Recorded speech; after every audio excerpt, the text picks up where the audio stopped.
Greetings, everyone. My name is Dare Bullock. I'm one of the beef specialists at UK and serving as host tonight for our UK beef management webinar series. Glad to see you guys back. See a lot of folks that have joined us in the past and a lot of new names on there as well. So glad to have everyone. So just as a reminder, how this kind of works is we have the presentation and then have opportunities for questions at the end. If you have questions as we go through, you can put those in the chat if you would. And then we'll take care of those questions at the end. At the end, I will also provide you with a CAPE code if you are attempting to get your CAPE educational credit. That code goes in the signature box for the speaker, but then you have to then process it through your county extension office. So we don't handle any of that paperwork or anything here at UK on our end. That happens at the local county extension office. So they should have the forms if you need it. So just jot down the code at the end. And like I say, that has to be signed by your local extension agent. All right. Tonight, we have Dr. Katie VanValin. She's one of our beef specialists out located in Princeton. Her specific area is in nutrition.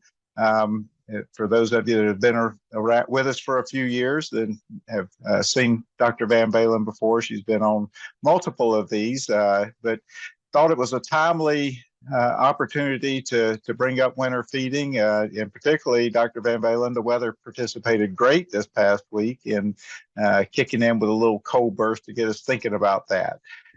So I will turn it over to Dr. VanValin, and I'll see you guys at the end.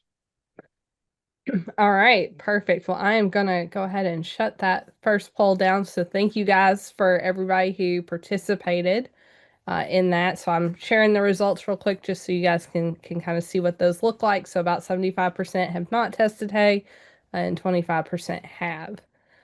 So with that, I'm going to share my screen and jump into the talk tonight. I'm kind of taking a different approach tonight. The first part is going to be more nutrition focused and what do we need to from a nutritional standpoint for winter feeding.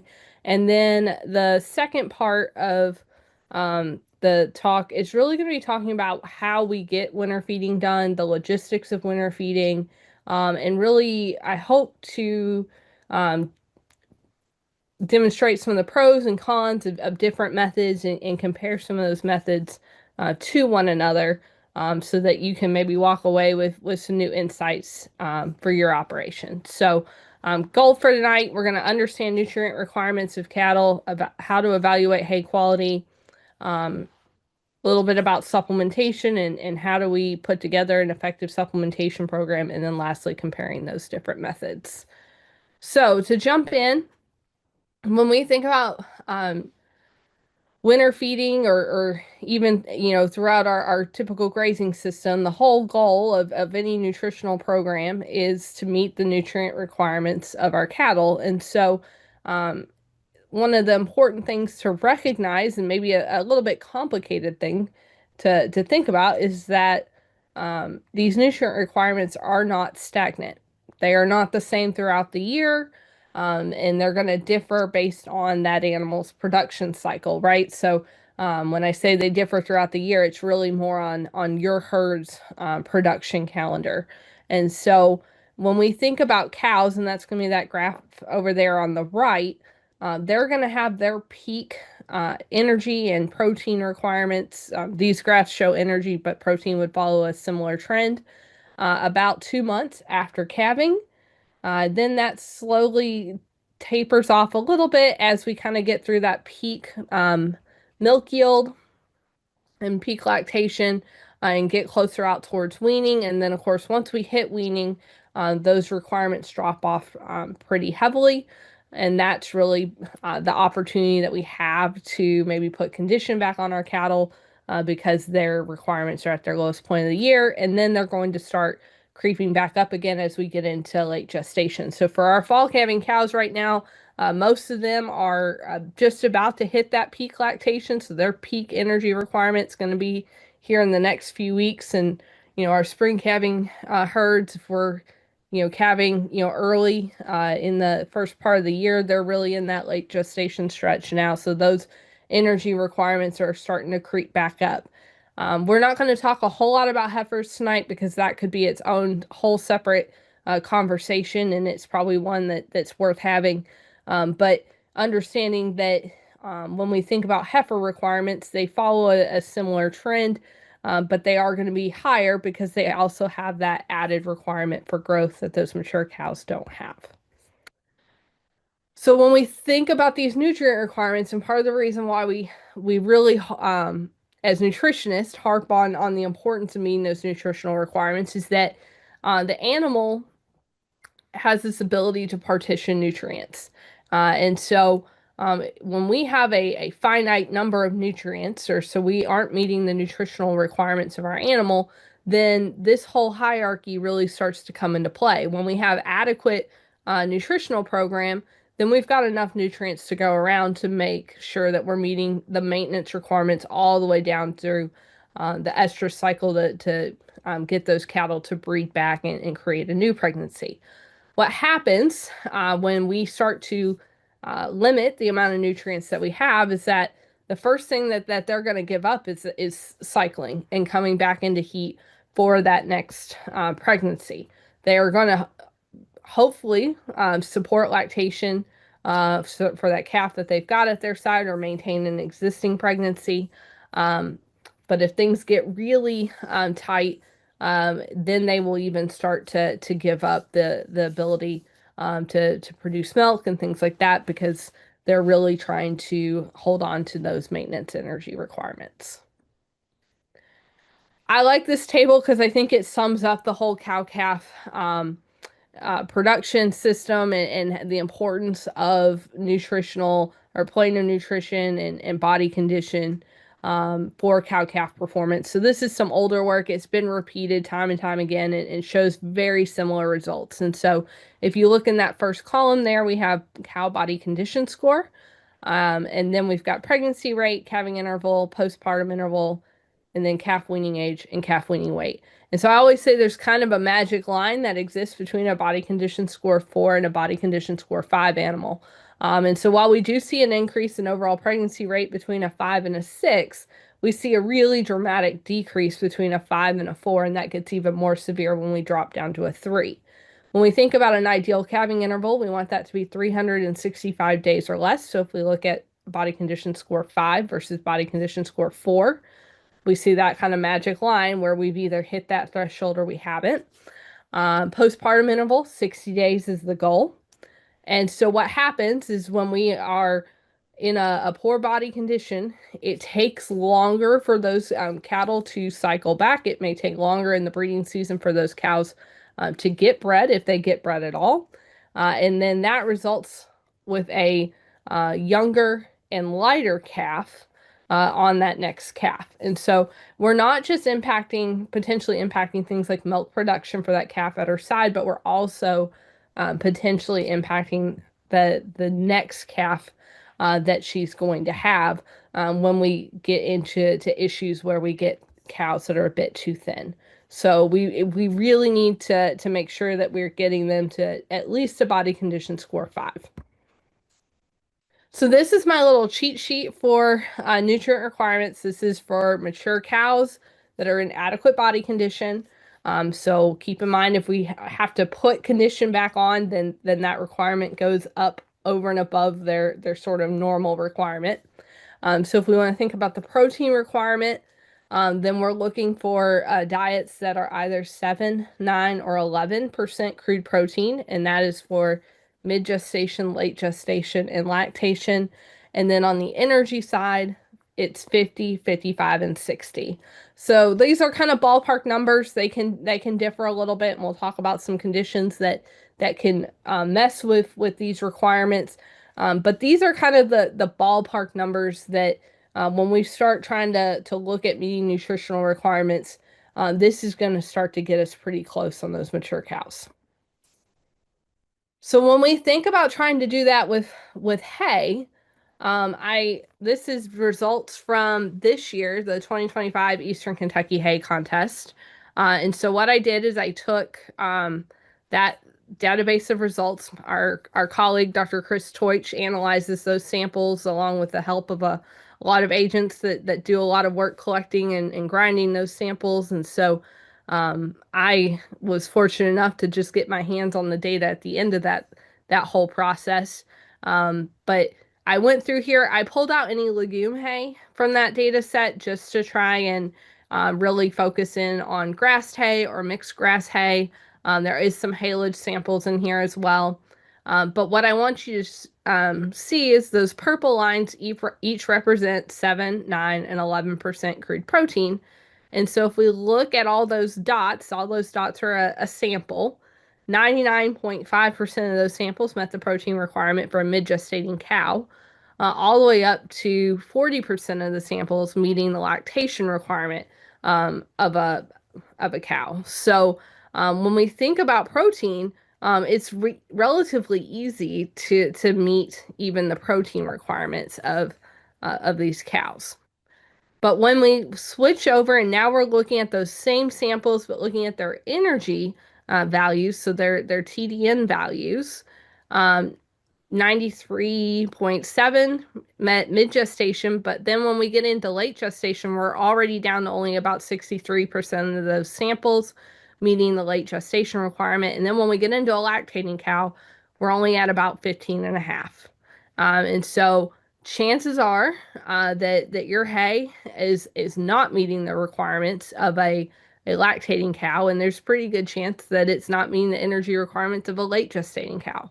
And so to really understand and to know whether whether your hay that you're feeding is meeting those requirements or not is really important to look at that quality. One other thing before I sort of leave the concept of nutrient requirements is I wanted to touch on weather effects. So Dr. Bullock queued me up pretty good for this slide when we think about what we had over the weekend.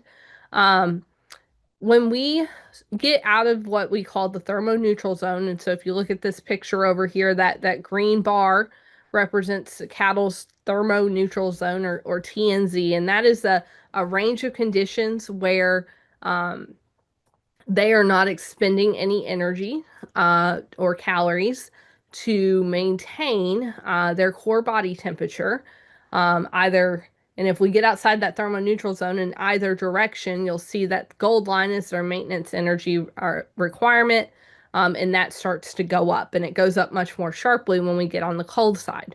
Now, we talk a lot about heat stress in Kentucky, and we don't often talk a whole lot about cold stress. And part of that is because the lower critical temperature in the winter for a winter hair coat that is dry is 18 degrees Fahrenheit. And without going back and pulling mesonet data, there's not very many days where it's 18 degrees 18 degrees Fahrenheit in Kentucky. We certainly have a few every year, but it's not the vast majority of our days. However, if we are dealing with a wet hair coat, now that lower critical temperature goes all the way up to 55 degrees. And if you want to think about how many times we have 55 degrees or colder and wet conditions in the winter, now we're starting to look at almost the entire winter. And so that maintenance energy increases by 1% for every 1 degree Celsius that we move outside of that lower critical temperature. And so if we've got a situation where it's raining and 40 degrees, that lower critical temperature for that wet hair coat's 55. So now that's an 8 degree difference, Celsius degree difference. That's an 8% increase in maintenance energy just because it is wet. Now we can also factor in mud, right? Mud increases their requirements by about 10%. Or up to 10%. And that's just the sheer effect of having the extra calories that they burn trying to walk through that mud. But some other research has shown that when it starts to get really muddy like that, that they tend to not walk through that mud. And so we can actually see a decrease in feed intake by about 15%. And so not only do we have this higher requirement because they have to get through the mud, but now they're also not eating as much to be able to meet that requirement. So we can really run into some issues when we start thinking about adjusting for, or the need to adjust for weather. And that's why a lot of times when we get into these really cold, wet, rainy spells, even if we've got a good plan in place, we may make some alterations and maybe feed a little extra to get through those cold snaps. So I asked the question before we started, um, who has had their hay tested so far this year? And I showed you that data from this year's Eastern Kentucky Hay Contest.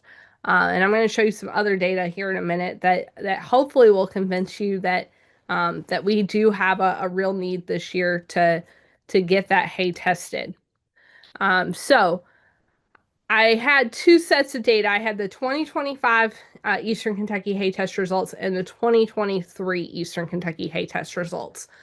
So each of those contests, they were analyzed by the same lab using the same equipment.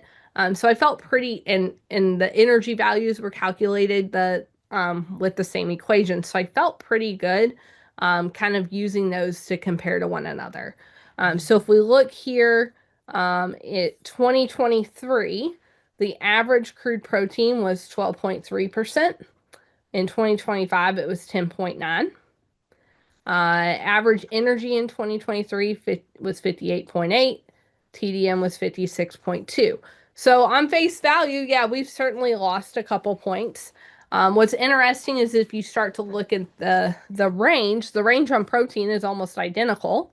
But if you start to kind of look at the range on TDN, we had a lot more samples fall below the low end of the 2023 data set when you look at the 2025 data set. So I did the same thing like I showed you on that graph where I calculated the percent of the samples that could meet the protein or energy requirements of a mid-gestating, late gestating, or lactating cow. And so if we really kind of hone in here on the lactating cow side, in 2023, 66% of those samples met the protein requirements of a lactating cow, whereas we only had 40% in 2025.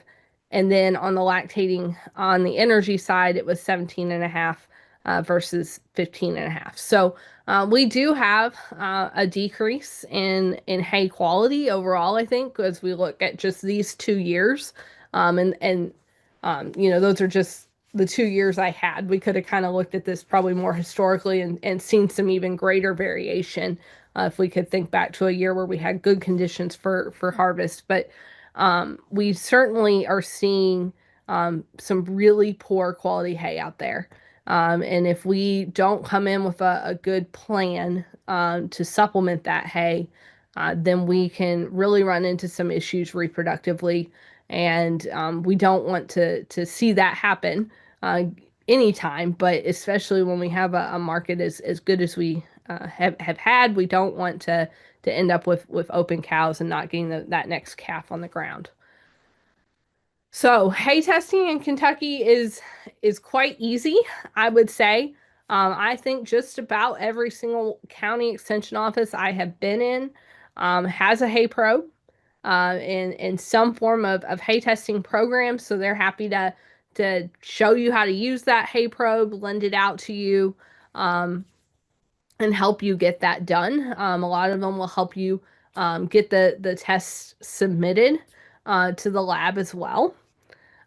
There's multiple opportunities for hay testing here locally. So Kentucky State University has got a lab. It is actually in the Glasgow area, and they are actually offering free hay testing at the moment. So they've got some funding to support that. So if you have not gotten your hay tested, free is free in this case, right? We've got free hay probes free to use at your county extension office and free testing there through that laboratory. Also, UK, through our regulatory services group, on campus will be launching a forage testing program. Um, that will be coming out very soon. Those samples are running, I think, around $22 a sample. But those are some good options here in the state of Kentucky. There's other commercial labs as well. I listed off several of them there. Like I said, don't let that overwhelm you at all. A lot of our agents send these samples off pretty routinely, and if they have any questions, they can get a hold of myself, Dr. Lim Cooler, any of the forage guys as well, to help get that taken care of. So, if you've never done it before, reach out to your county agent. I know they'll be happy to help you with that. So, let's assume we've gotten our hay tested. Now, what do we do with those results, right? It's one thing to get the testing done, but we need to be able to do something with those results. So, this is the UK beef cow forage supplement tool. And if you type that into Google, you will come up with a web page that looks like this. We were doing an agent training a couple weeks ago, and an agent said, "Oh, it's the cowhead thing." So yeah, it's the cowhead website. So if you pull it up, it's a pretty handy little calculator. So you can enter your hay test results. So you do that on a dry matter basis. So it reminds you up there, because keep in mind when you get those results back, you'll have two columns, an as fed and a dry matter.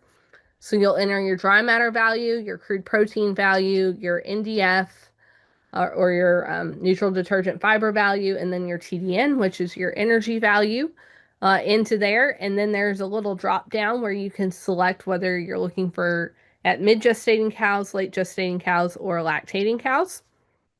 And then there's a whole list of supplement options out there.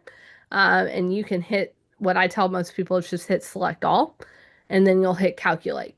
A couple things about the tool. It assumes a 1,250-pound mature cow. Now, I have actually played with the calculator and then gone through in a more sophisticated ration balancing software, and looking at different cow sizes. And honestly, it's pretty close. So if you're thinking my cows weigh a little bit more than 1,250 pounds, this is going to get you in the ballpark. Now, the other thing is it assumes that these cows are in good body condition. So if you are in a situation where you've got thin cows and more than just one or two, maybe that have maybe some other issues going on, but we've got a big group of cows here that are thin or getting thin, reach out for some other assistance. Don't use the calculator, because it's going to under predict what you need to supplement. Same thing for if you've got heifers, the calculator is going to under predict on heifers. So don't use it in that situation. This is what the results look like when you go through and hit select all and hit calculate. So I did two different sets of samples. So one of them is the average from that hay contest, and then the other one I kind of pulled median values from the hay contest and averaged those. So I was trying to get a feel for kind of the middle of the road on that hay contest data. But you can see what I ran into. Protein was pretty similar across both of those, but there's some pretty big differences in NDF. And so what we see is that when we have higher NDF values, then we have lower intake. And so if you'll read up here, when you get that the results on the calculator, it kind of estimates how much we think that cow's going to eat, and that's solely based off the NDF value. And so this one's at 2% of body weight on a dry matter basis. This one's at 1.9. And that does make a difference when we think about the ability to meet the nutritional requirements. Because if they can't eat as much of the hay because it's got a higher fiber content, so they're staying fuller longer, then they're getting further away from meeting their nutritional requirement, and we need to fill in with some extra supplementation. Again, there's a whole list of supplements on here. And you'll notice that there is, in parentheses here, next to each one is a maximum. And that's just a safety net that we put into place so that it doesn't give you an a really high number, say for corn, and you went out and fed that much corn to your cow, and next thing you know, they've got acidosis. So we kind of put some safety features in there. Now, one thing that is really common when we get low quality hay is that we'll get an A value for corn and soybean meal specifically. Um, and what that NA value means is it was over the amount, it was over that maximum amount to meet both the energy and protein requirement of that cow. And so if you think about soybean meal is really more of a protein feed, um, a little less on the energy side, and then corn is on the other end of the spectrum, very high in TDN, about 90% versus only about 7.5 or so percent on protein. So a lot of times when you get that NA value, it's not that 6 pounds of corn wouldn't meet the energy requirement, it's that 6 pounds of corn wouldn't have met the protein requirement. And same thing opposite for the soybean meal. So I just want to point that out because that sometimes throws people off because they're like, wait a second, I didn't think my hay was that bad. But in that situation, corn's going to get you a pretty good way. And if we can add in some other protein source, we can make up the difference there.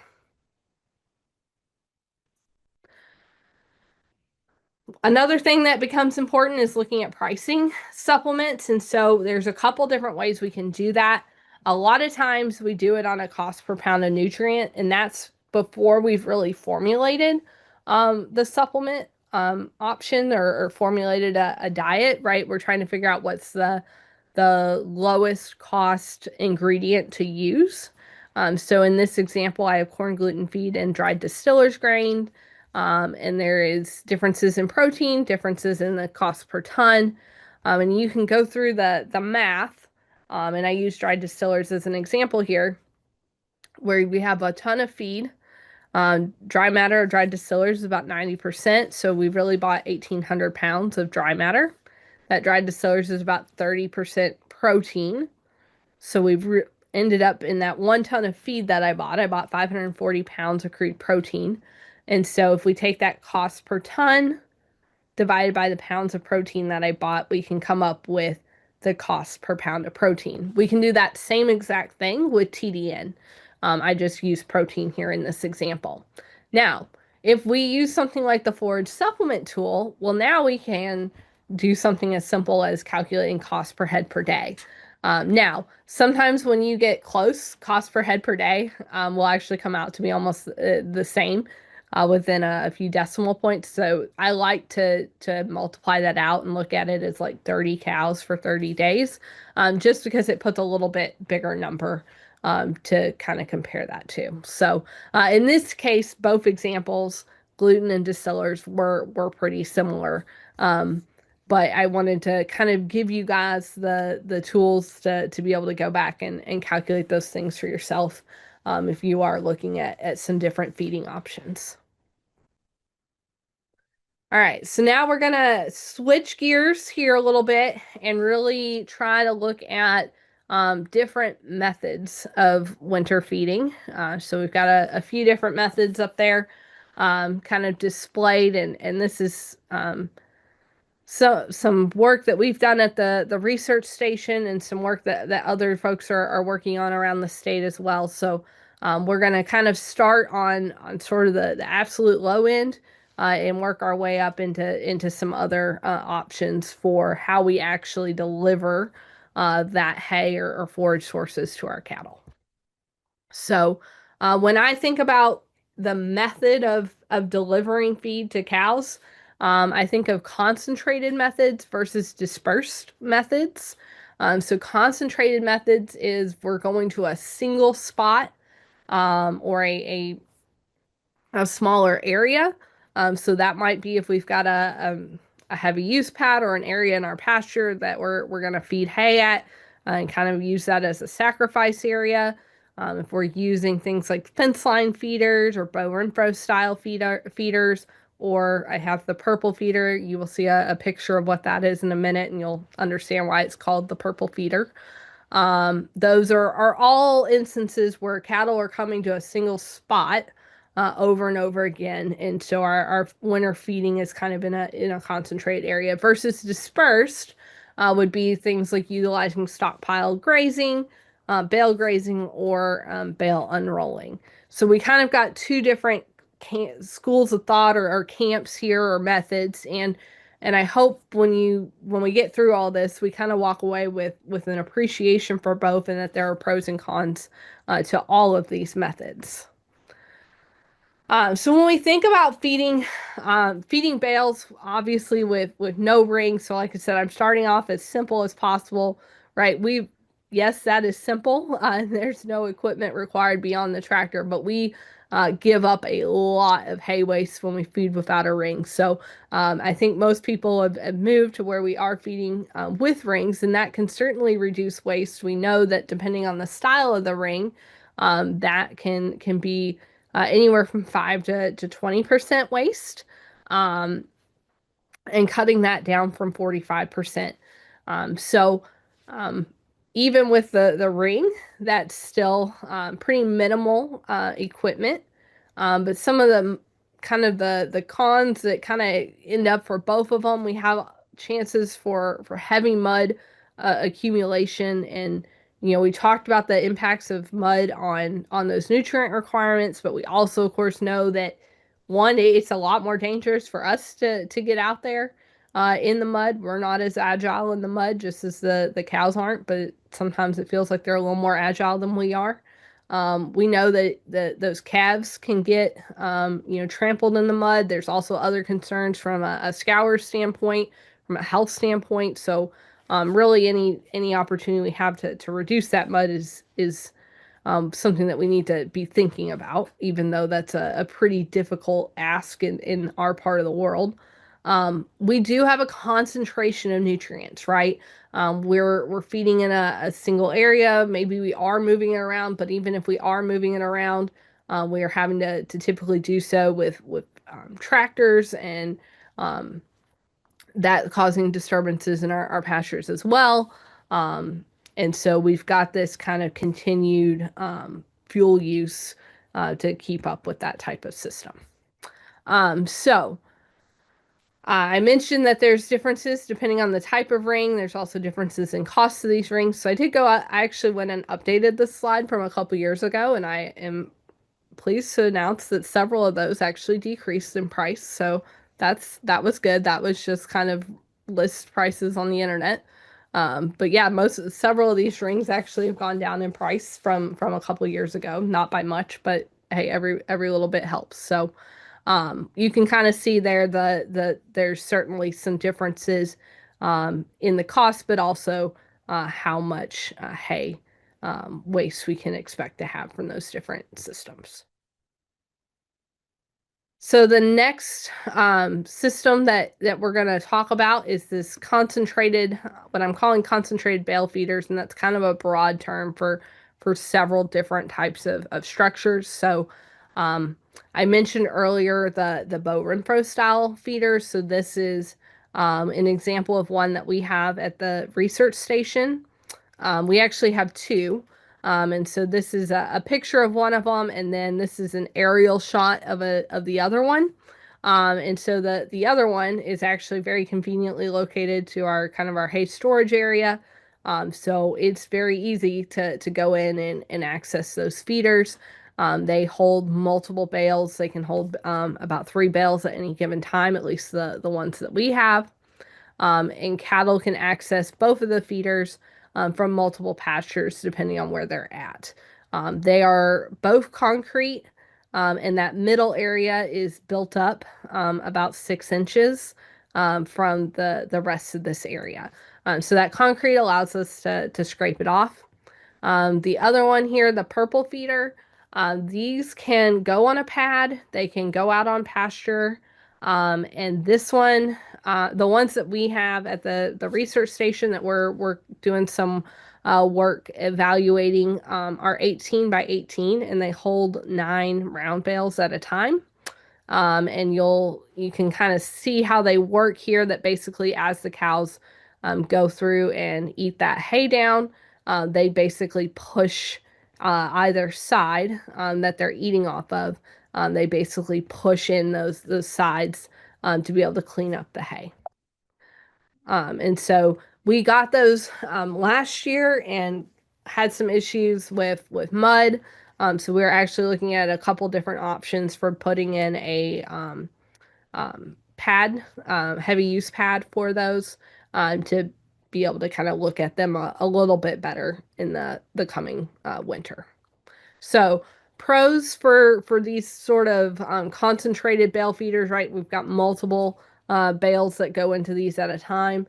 That makes it pretty easy and or efficient, especially when we can think about where we place these feeders. If they're close to an access road, very close to our hay storage area or somewhere where we can store hay, close to them, it makes it really easy to go in and load them up and know that the cows are kind of good to go from a hay standpoint for a few days.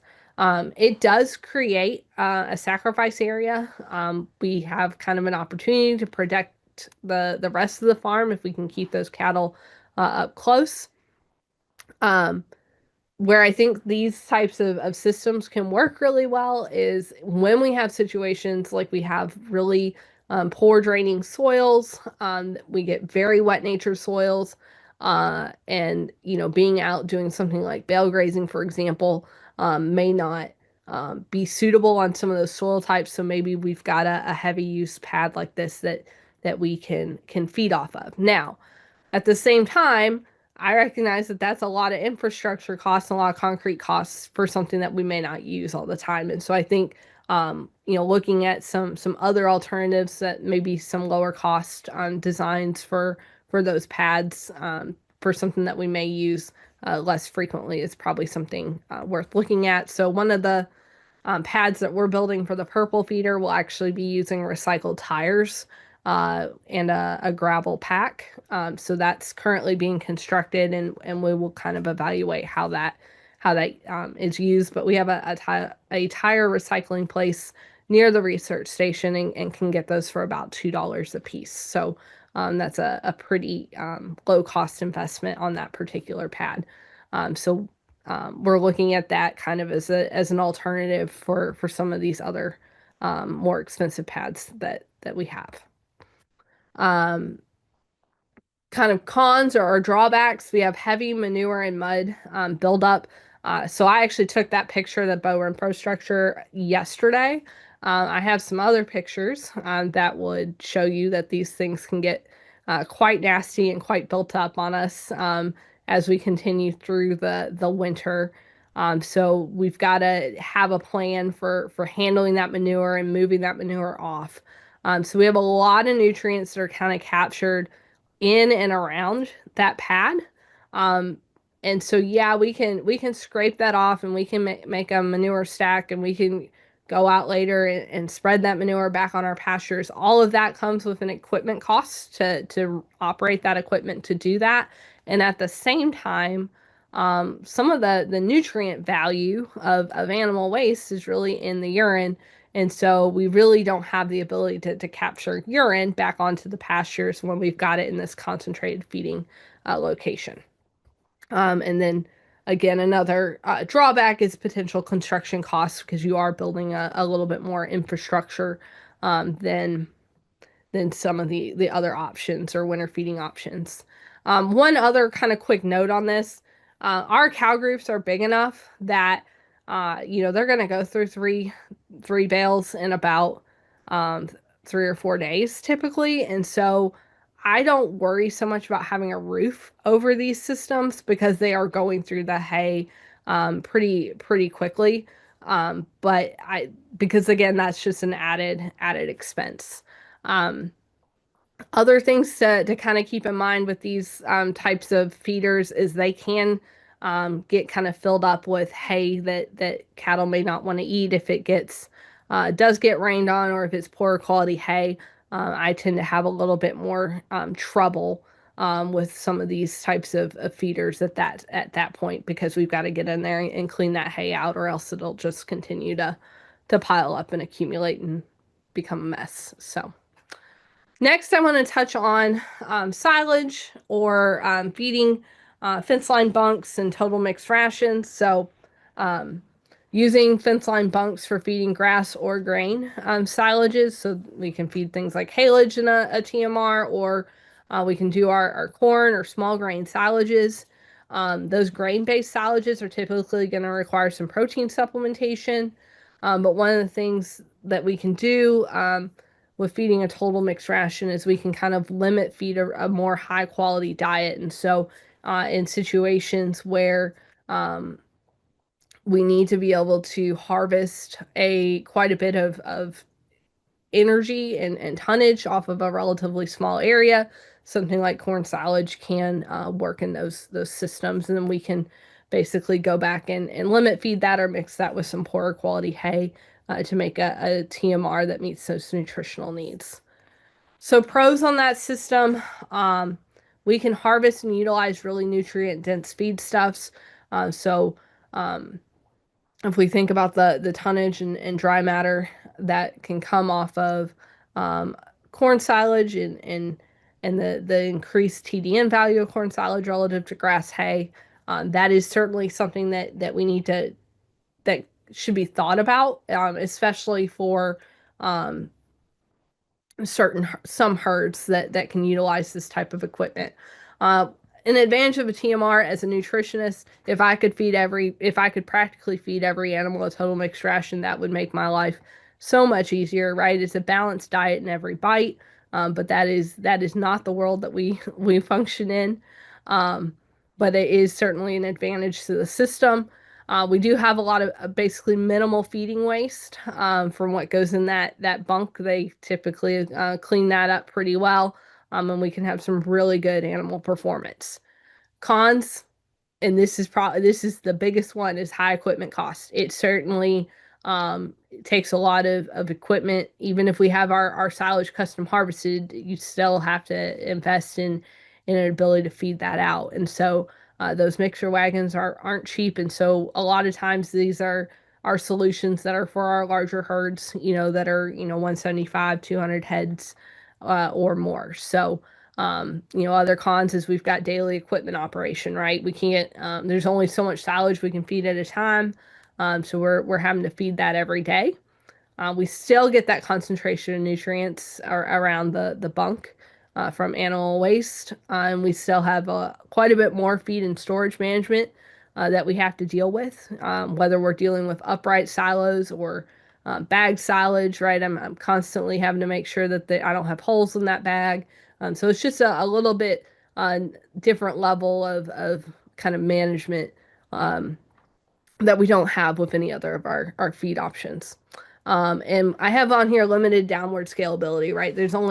It only makes sense for so many of our herds. So with that, we'll we'll move on to kind of more of our distributed methods here. So bale grazing. Bale grazing is something I think you've probably started to hear more about, and I think you're going to continue to hear more about. There's a lot of research being done in the state. Dr. Greg Halledge in our college has got a really big multi-state grant that he's leading, and they are collecting a ton of data around bale grazing in kind of a multi-state effort. So I think you will, like I said, continue to see some pretty interesting things come out of that project and others. So the idea behind bale grazing is that we set field bales out in advance, and then we go through and we basically graze through that pasture, allowing the cattle access to a few bales at a time using temporary fence. So the idea is we're out on that pasture in conditions that are favorable to be out there with large equipment. And then when it gets to be this time of year, as we start to get a little more moisture on those soils, now we're not out there with our tractor. We might be out there with our ATV or UTV, but we're out there with much lighter equipment. We're not rutting up those pastures, and at the same time, we're moving the cattle around, and so they're not in a single area. So we are getting some of that nutrient disbursement. So we have been trying bale grazing at the research station. I think we are on year 3, getting ready for year 4, maybe. And so this is we've done it in the same pasture every year, and this is a picture from the first year. before we started. That was a pasture that was not really part of our normal grazing system. It had hay taken off of it. It hadn't really been taken care of. You can see there's a lot of broom sedge in there and some other winter weeds. It was not a great pasture. So Dr. Teutsch and I decided if there was one that we would tear up and make mistakes on, that would be a good one to start with. We went through, we've set out our bales every year, and we go through some additional steps of GPSing where those bales go and taking soil samples in the same area every year to collect some data. But the core of what we would do on farm is it's very simple, right? We go out and in one afternoon we put out all those bales. I think we end up with about 2 tons of hay to the acre. Most of those bales weigh about 850 pounds. Um, and so we go through and put them out there. And then when we actually go out and graze, it's a pretty big cow group that goes out there. It's about 60 cow-calf pairs. That field is about 10 acres, and they will be on there for about 3 weeks. So just trying to kind of give you a little bit of concept of how we manage that field. We've got a student here. This is immediately after a move. So one of the things that we kind of incorporate bale grazing along with stockpiling. So we allow that field to stockpile in the fall. What stockpile we can get. We've had some pretty poor weather for stockpiling the last few years. But we'll have some stockpile grass, and as soon as we make that move, of course, they go straight to the grass, but then they will start great eating that hay down, and then once they've kind of cleaned up that hay, then we'll move them on to the next row. And so in this particular field, we do kind of have to take a strip grazing approach because the water is at one end and it's not kind of central. So we kind of start at that water and work our way out. So a few other pictures from that. We do use the poly hay rings. The first year we did it, we did not use poly hay rings. We used metal ones, and that was just way too hard. We did have a whole army of students that worked that winter, and so they were moving them around. But investing in those poly hay rings really did make a huge difference. They are much lighter. I can go out there and pick them up and move them myself without any need for tractor or other equipment to go out there. So this is what it would look like when we get done. So we've got some hay remaining, and we've got a pretty pugged up area. And so I think this is like the part that everybody gets nervous about is what this is going to look like. And you're going to have it look like this, and we've actually made it look way worse. Um, in times when we ended up with excessive moisture in the middle of this project, and we didn't pull the cows off, and we really probably should have pulled those cows off to one of those heavy use pad areas that we have, and we didn't. So we've made it look even worse than that. This is a picture of that field that was Dr. Teutsch standing there talking about his hay ring. That would have been the following spring. And then this is a picture of that field I actually took this week. So it's kind of been stockpiling, and this is an area where we did have a bale. So we do have a little bit more, maybe a little bit more weed encroachment right there where that bale is. But everywhere else, we kind of have really improved the stand that is in that pasture. Other things that we do, we also do frost seed when we are getting the bales out there, and using that freeze thaw and hoof action of the cattle to incorporate some of that seed. So pros, once it is set up, it's low labor. And to get it set up, you're really talking about an afternoon or so. You get phenomenal nutrient distribution. I'm not going into all the details there, but on that project, we did have students that measured cow pies per acre to really look at that nutrient distribution. So just take my word for it. There was a lot of cow pies throughout that entire pasture. We have reduced equipment use and fuel costs. It does, however, require some planning and setup. You may have more feed loss, as you saw some of that hay that was refused there. And it may not be ideal for extremely wet natured soils, but we do have times of the year where we can get on those pastures, and that field in particular is on the backside of the research station, which is on some pretty poor draining fragipan soils. So we are kind of trying this in a less than ideal environment to try to improve the recommendation on that. So real quick, just after 1 year, we did make improvements across most of the soil test parameters. It is not the same as going out there and putting down a whole bunch of commercial fertilizer, but we are making improvements, and we didn't put any commercial fertilizer out there, so we didn't have that improvement. So again, this is just after 1 year, but we're working on year 3 data now. So we continue to see those soil fertility measurements improve. Another similar concept would be unrolling, and there's some, pretty low cost unrollers out there now that can work on a UTV. So you can actually kind of do a very similar concept of bale grazing, but with unrolling. The only problem is you're going to have to be out there a little more often because we'd have a whole lot of waste if we unrolled a bunch of hay at one time. So you still get that good nutrient distribution. We have good even feeding. Cows can kind of spread out through there. Talk about that cold stress. I know a lot of folks like to unroll bales to even be a little bit of a bedding source for, especially if we've got young calves out there. And like I said, those options for unrollers behind a UTV or ATV are actually pretty reasonable. We are going to have some feeding losses from trampling. We can actually put polywire through that unrolled bale to kind of control some of that, if we aren't trying to take advantage of the bedding aspect for keeping those younger calves a little bit warmer. If we're using larger unrollers, right, we can still cause the damage and rutting to the pastures.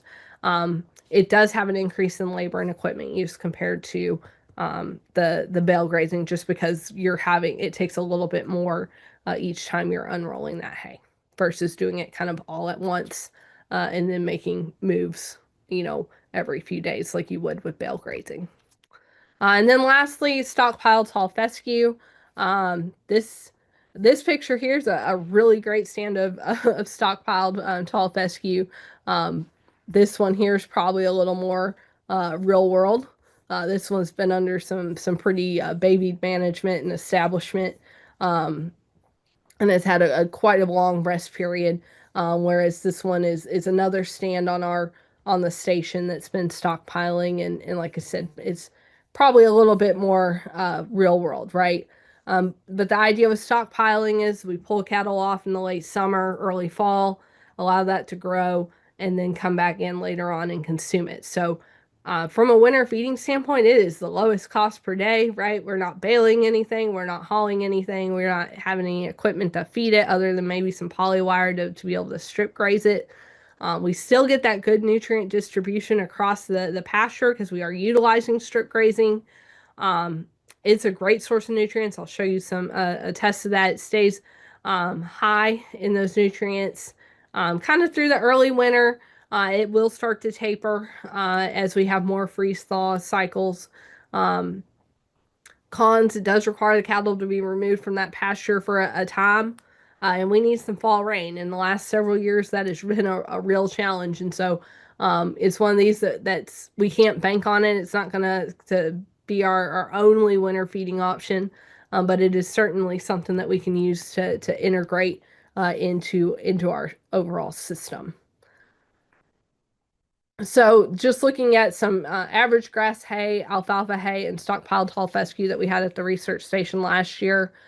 So looking at that stockpile versus the grass hay, we have higher protein values. We have higher energy values as well. And if we think back to our rules on those lactating cows, 11% protein, we've met that. 60% TDM, we're pretty darn close there. So again, and these samples were taken in December, so it will start to kind of decrease from there as we move through the rest of the winter. But up to that point, it is a very excellent nutrient source if we can utilize it. So I covered a lot of ground on those different sources, and so this is something I put together, and it's a first attempt at it. I'll probably tweak it a little bit as we go, but basically, 1 star is less desirable, and a 5 star would be more desirable. And so I took kind of all those different feeding strategies and tried to compare them based on equipment costs, labor requirements, feed waste, nutrient distribution, potential for mud, and then infrastructure needs, whether that was something that was temporary or permanent, to really kind of think about how we might use that, say, on rented ground versus owned ground, um, something of that nature. So to leave you at this, and then I'm going to put that slide back up of that table if you need to look at it some more. I sort of put together a pyramid for winter feeding. So to wrap this whole thing up and put it all together, we need to determine our forage source for winter feeding. Are we going to do some stockpile? Are we going to have hay? Are we going to chop some silage this year? That is something we need to determine early on, obviously in the spring and summer. But once we've got that forage, whether we've harvested it ourselves or maybe we've purchased hay in, we need to test it for quality, understand where we are, and then understand what the nutrient requirements are going to be for your cattle.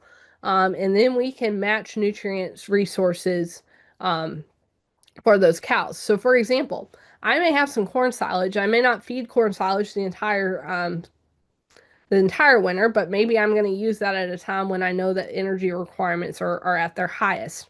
Or maybe I'm going to start with my stockpile if I'm a fall calving herd, right? This time of year, I'm going to try to get into my stockpile because that's a higher quality forage than probably the grass hay that I've got in my barn.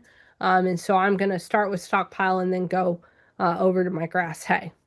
Then once we kind of know what we're going to feed, what the needs of our cattle are, and what is in the forage, we can develop an economic and effective supplement.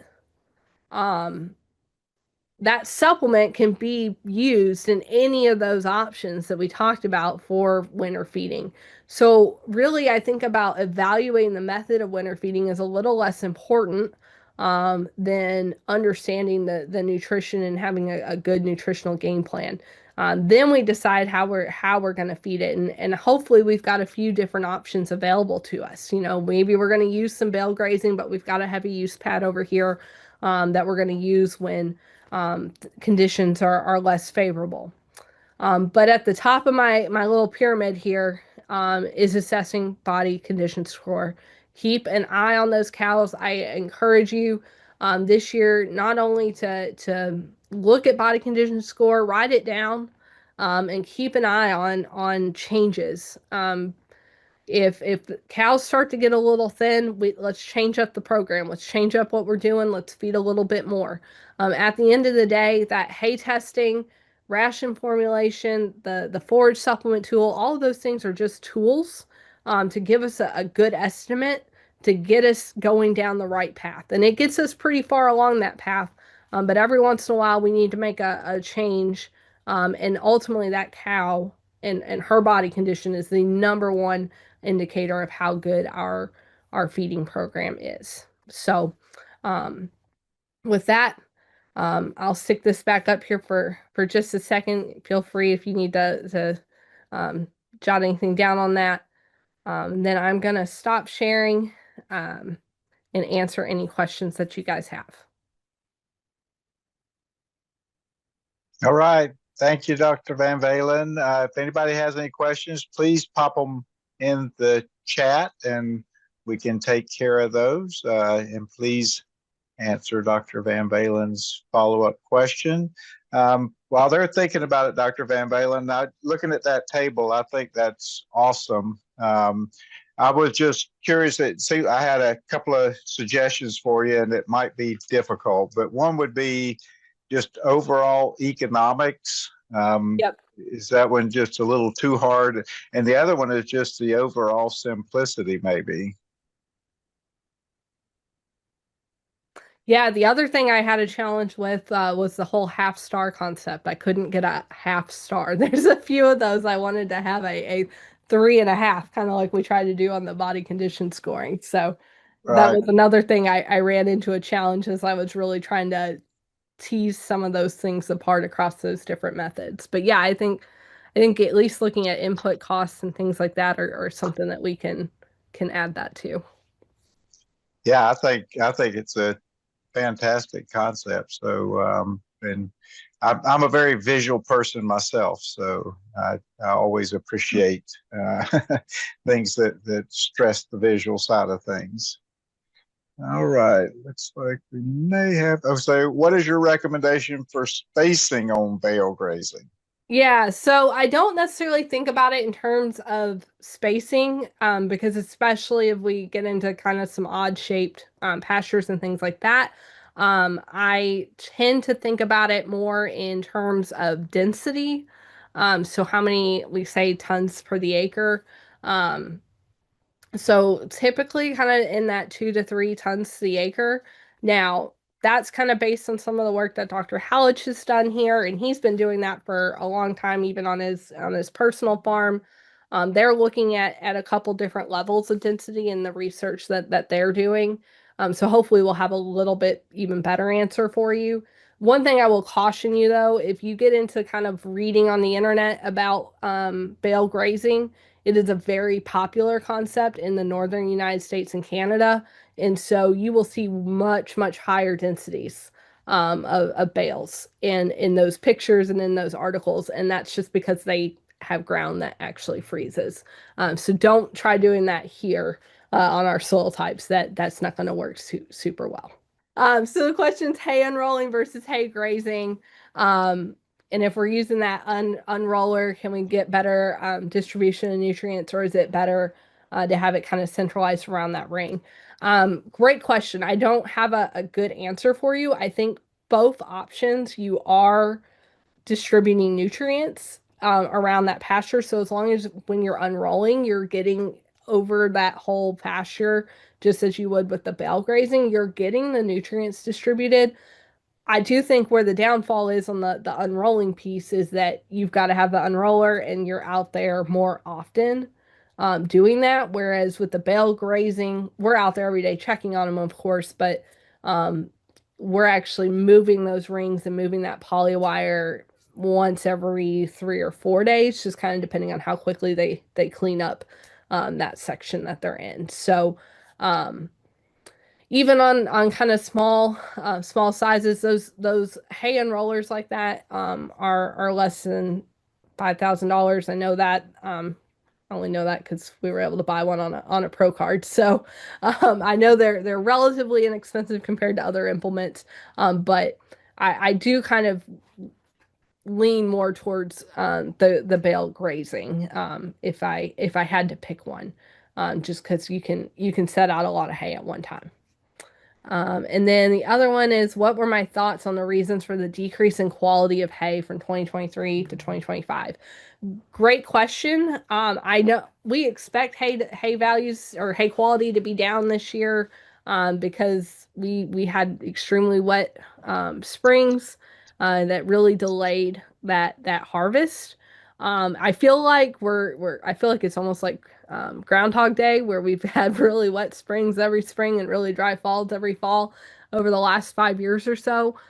So I haven't dug back into maybe some of the weather data to see if was that big of a change, but I do suspect that we do have lower quality hay this year just because it was later getting harvested. Excellent. Any other questions for Dr. VanValin? There we go. On the slide of bale waste of different feeders is having the sheeting at the bottom of the feeders. Is it what is making that one better?